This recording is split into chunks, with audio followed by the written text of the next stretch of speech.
हमने देखा था प्रश्नावली 1.2 के क्वेश्चन नंबर 1, 2 और 3, इन तीनों क्वेश्चन का समाधान हमने पिछले वीडियो में दिया था। आज हम कवर करेंगे क्वेश्चन नंबर 4, 5, 6 और 7। कोशिश करेंगे कि चारों क्वेश्चन इस वीडियो में समाहित हो जाए। तो आइए देखते हैं क्वेश्चन नंबर 4।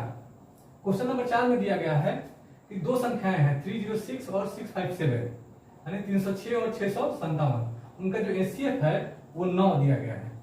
तो बोल रहा है कि इन्हीं दो संख्याओं का एलसीएम क्या होगा। तो सबसे पहले हम देखेंगे यहां पे, चूंकि हम जानते हैं कि यह हमने पढ़ा है पिछली वीडियो में, बताया था कि पहली संख्या गुना दूसरी संख्या बराबर एलसीएम गुना एचसीएफ, यानी दो संख्याओं का प्रोडक्ट और उन दोनों संख्याओं के एलसीएम और एचसीएफ का प्रोडक्ट आपस में बराबर होता है। तो चलिए देखते हैं यहाँ पे। पहली संख्या मान लेते हैं 306, दूसरी संख्या 657। यहां पर हमारा एचसीएफ दिया गया है। तो यहां पर पहली संख्या है 306 मल्टीप्लाई 657 इक्वल टू, एलसीएम हमें ज्ञात करना है और एचसीएफ हमारा है 9, यानी एलसीएम मल्टीप्लाई 9। अब एलसीएम बराबर होगा 306 657 अपॉन 9।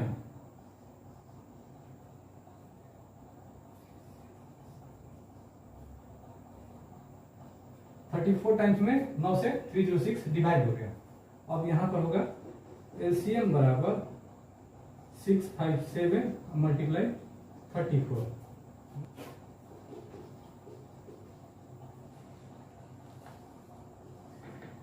यानी हमारा एलसीएम आएगा 2233 और 8, यानी 22,338।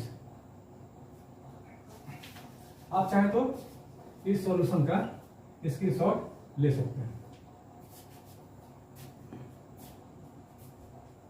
अब देखते हैं क्वेश्चन नंबर 5, जिसमें लिखा गया है कि जांच कीजिए कि क्या किसी प्राकृतिक संख्या n के लिए संख्या 6 के एक्सपोनेंट 9, 6 का एक्सपोनेंट है n, अंक 0 पर समाप्त हो सकती है। यानी कहने का मतलब है कि कोई संख्या है, अगर मान लीजिए संख्या 6 है और इसका पावर n है, जो कि एक प्राकृतिक संख्या है, तो क्या वो 0 पर समाप्त होगी?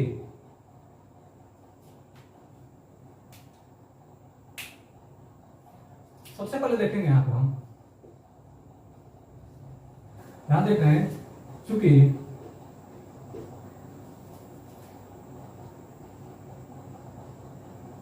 संख्या 6 का पावर n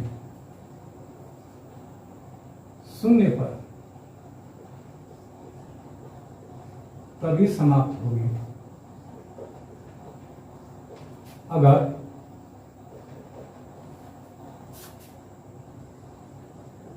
इसके गुणनखंड में 2 एवं 5 शामिल हो।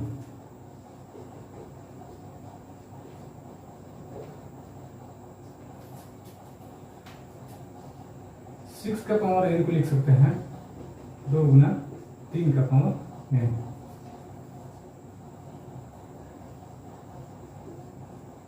यहां पर हम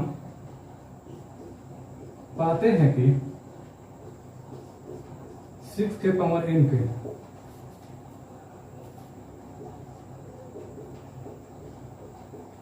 गुणनखंड में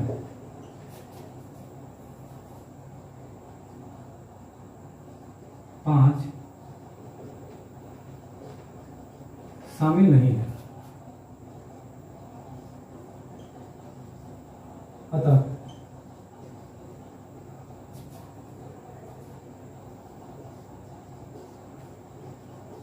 किसी भी प्राकृत संख्या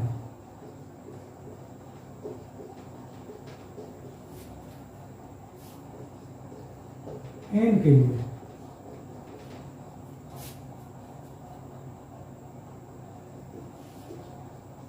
संख्या 6 के पावर n शून्य पर कभी भी समाप्त नहीं होगी।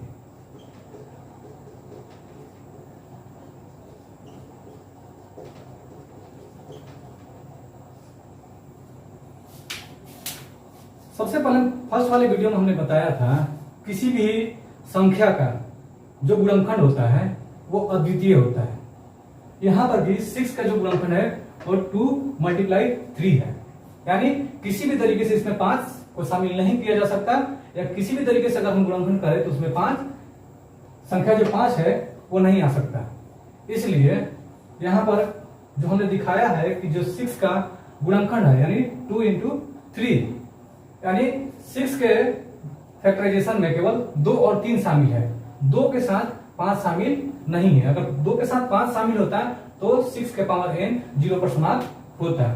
हमें यही दिखाना था कि संख्या 6 के पावर n 0 पर समाप्त नहीं होता है।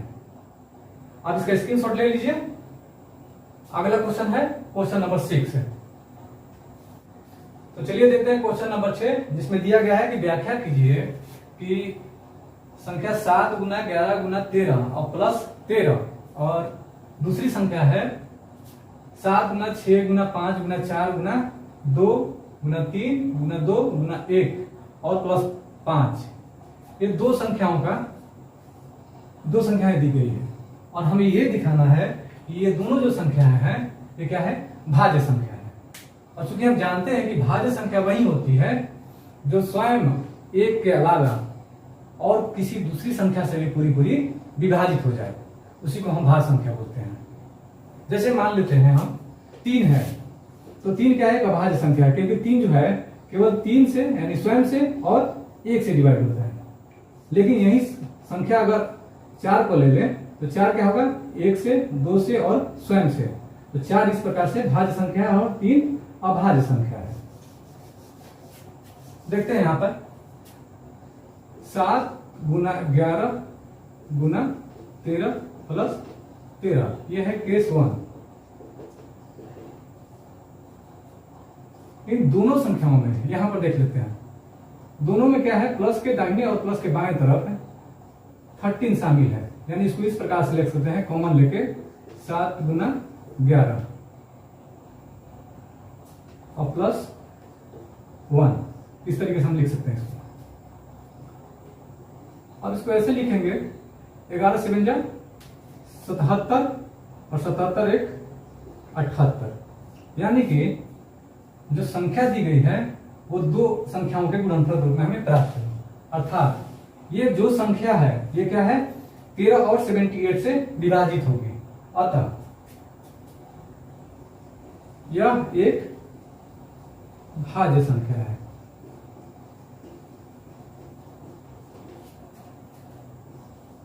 लिखेंगे यहां पे, स्पष्ट है कि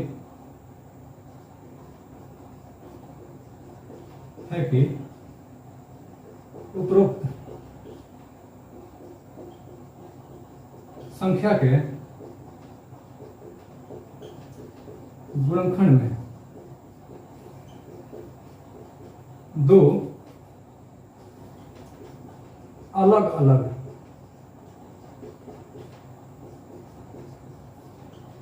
संख्याएं शामिल हैं, अतः ये एक भाज्य संख्या है। इसको हमने प्रूव कर दिया। ठीक इसी प्रकार से केस 2 में भी देखेंगे। केस 2 में भी दिया गया है 7 6 5 4 3 2 1 प्लस 5। इसको इस प्रकार लिख सकते हैं हम, दोनों में 5 शामिल है तो 5 को हमने कॉमन ले लिया। 7 6 4 3 2 1 और +1, यानी इसको हम ऐसे लिख सकते हैं 5 गुना 7 42, 42 84, और 84 में अगर हम 12 से गुना करते हैं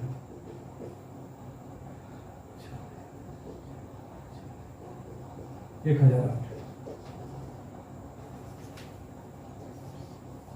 यानी ये भी जो संख्या है वो दो संख्याओं के गुणनफल के रूप में है, तो ये भी क्या होगा, एक भाज्य संख्या होगा। इस वाले केस में भी सेम यही वाला हम विवरण लिखेंगे कि स्पष्ट है कि जो ऊपर संख्या दी गई है वो दो गुणनफल में वो दो संख्याओं के गुणनफल के रूप में प्रदर्शित हो रही है, अतः ये संख्या भी भाज्य संख्या है। चलिए लिख लेते हैं यहां पर।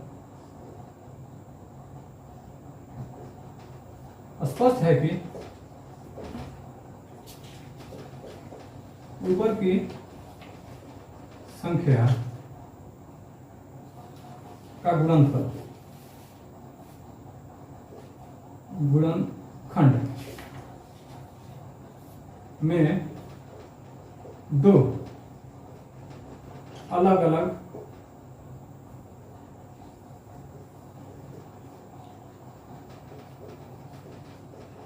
संख्याएं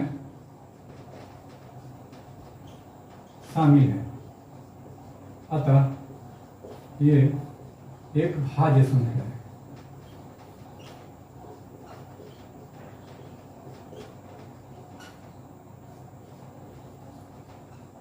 इसको भी हमने प्रूव करके दिखा दिया। आप दोनों केस में समझ गए होंगे कि किस प्रकार से इस तरीके की अगर समस्याएं आपके सामने आती है, इस तरह के सवाल आपके पास आते हैं, तो उसकी व्याख्या किस प्रकार से करनी है, किस प्रकार से दिखाना है ये संख्याएं भाज्य है अथवा अभाज्य है। अगर दो अलग अलग संख्याओं के गुणनफल के रूप में कोई संख्या आ रही है तो वो संख्या भाज्य होगी, और केवल एक ही संख्या आ रही है तो उसको हम क्या बोलेंगे, अभाज्य संख्या। आप पूरे इस सॉल्यूशन का स्क्रीनशॉट ले सकते हैं।